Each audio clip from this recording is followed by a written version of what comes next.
Happy Wednesday. So today we're going to talk about how to do private security for churches, events, today and tomorrow as well. We're going to do two parts. This is the first part of talking about it. You got to know how many numbers of security people you're going to have working your details for your church. If protecting the pastor, the first lady, whatever, that he asks of you to do. If you work in an event, how many numbers, what the emergency exit is, practicing walking with the pastor, making sure you have enough people to run the detail, protecting the church if it's an acting shooting or you have to lock the church down. You got to know how many people you need to have to lock down the church.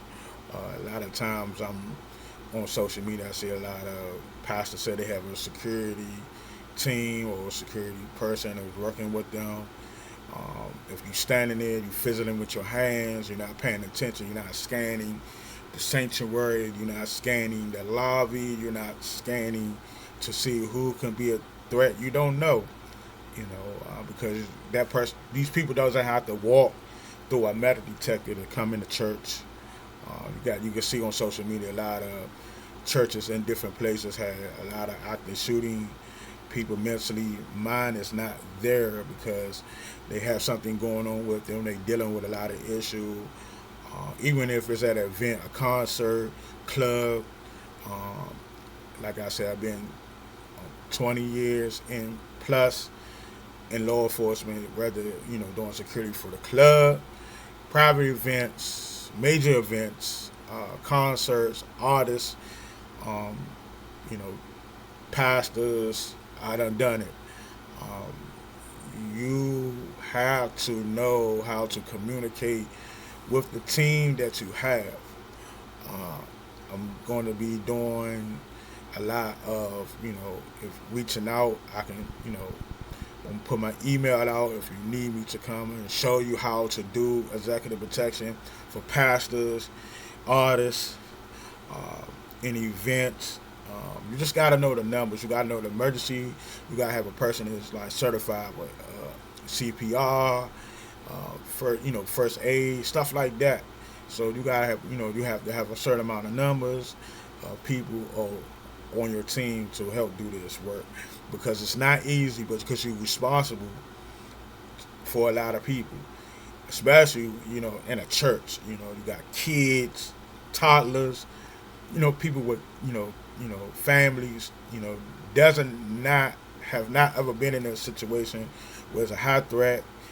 They so used to coming to church, it's no problem. Everybody's friendly. Somebody you're going to get one day is going to come to a church event. It's not friendly. It's not in the right state of mind. It's set out to do harm to people that never did anything to them. You know, um, I've been in those type of situations where fights that broke out in the club. You're trying to break the party up. Who's the more aggressive? We need to get the more aggressive people out.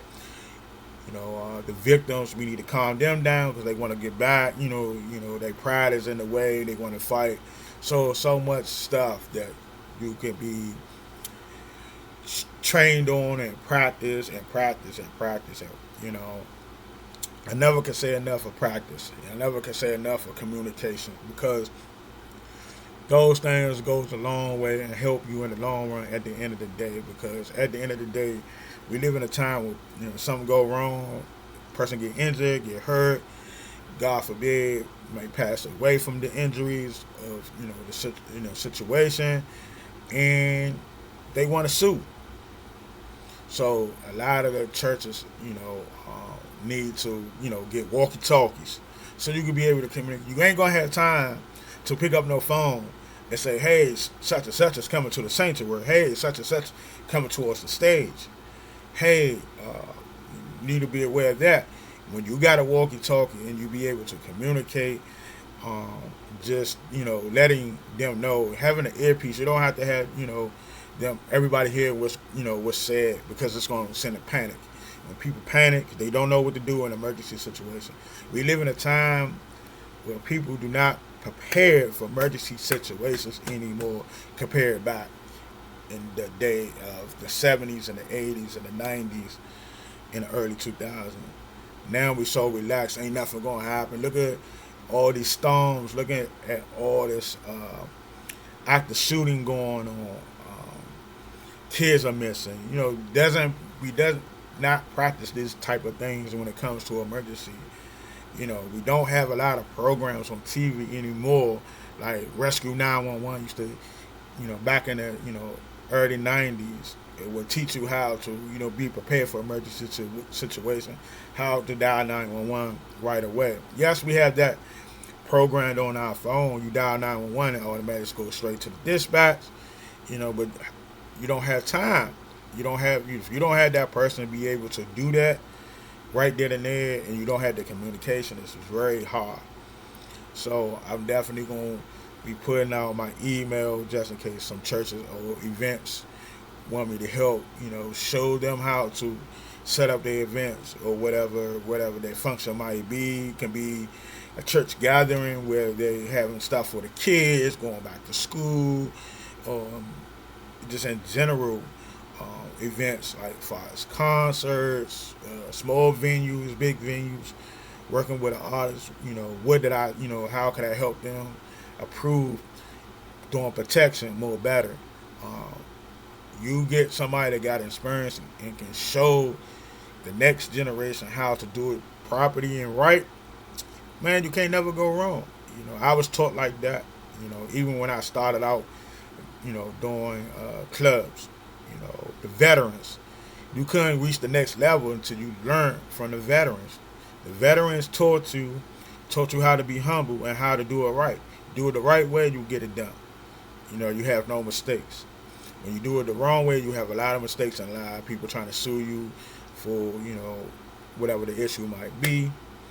But this video should be able to help in the long run. But look for part 2 tomorrow. Enjoy your Wednesday. Have many more blessings.